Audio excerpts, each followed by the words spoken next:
Being born without legs hasn't stopped me from doing the things that I want to do. People just, they'd make fun of me because I didn't have legs. The best way to deal with haters is to use the hate to lift yourself up. Your haters are your biggest fans, so use that to your advantage.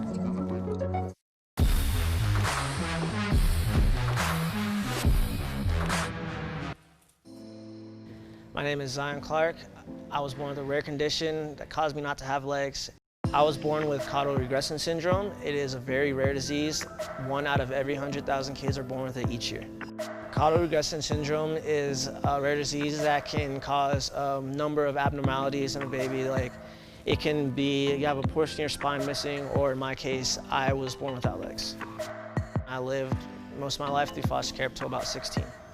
He came into my life when the caseworkers had reached out to me and said that they needed a placement for a young fellow. They bring Zion to my home some weeks later.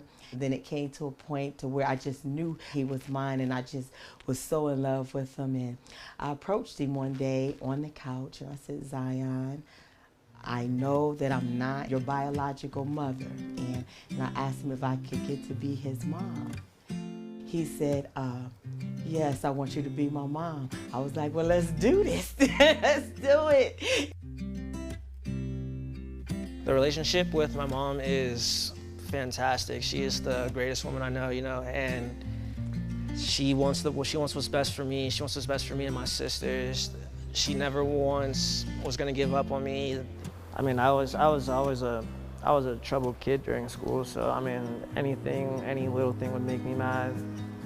I just got in trouble for punching lockers or just back talking to teachers, Well, people just, they'd make fun of me because I didn't have legs, so they think I couldn't do something, or they'd be talking to me saying I wouldn't do something, and in turn I'd do it and get in trouble. But then after a while, I just got tired of it, so I'd stop reacting and I'd just let them talk, and eventually they just started leaving me alone.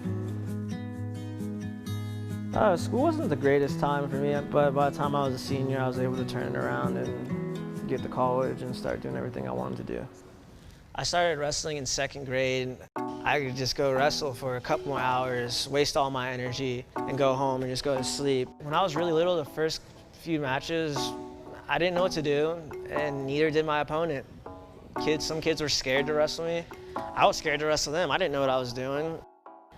I adapted my wrestling by a lot of trial and error. I spent years figuring out what would work, what didn't work, and there's a lot of things that don't work, but the things that do work, drill them over and over and over again until they're completely flawless, until somebody might know I'm doing it, but I'm gonna do it anyways, whether they want me to or not.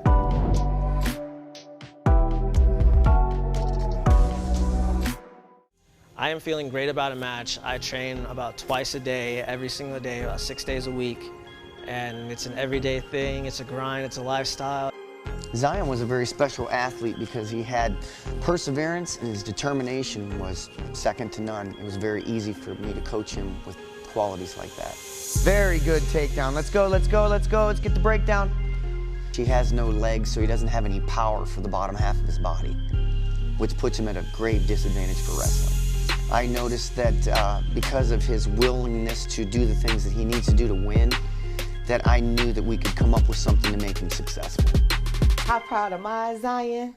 Give me a Z. Z, you got your Z, you got your Z. I am proud. I'm his #1 cheerleader. I told you I am the executive director of his fan club. I am very proud of him. How at first he was just so angry, but how he learned is each time to route that anger and to make it into something positive.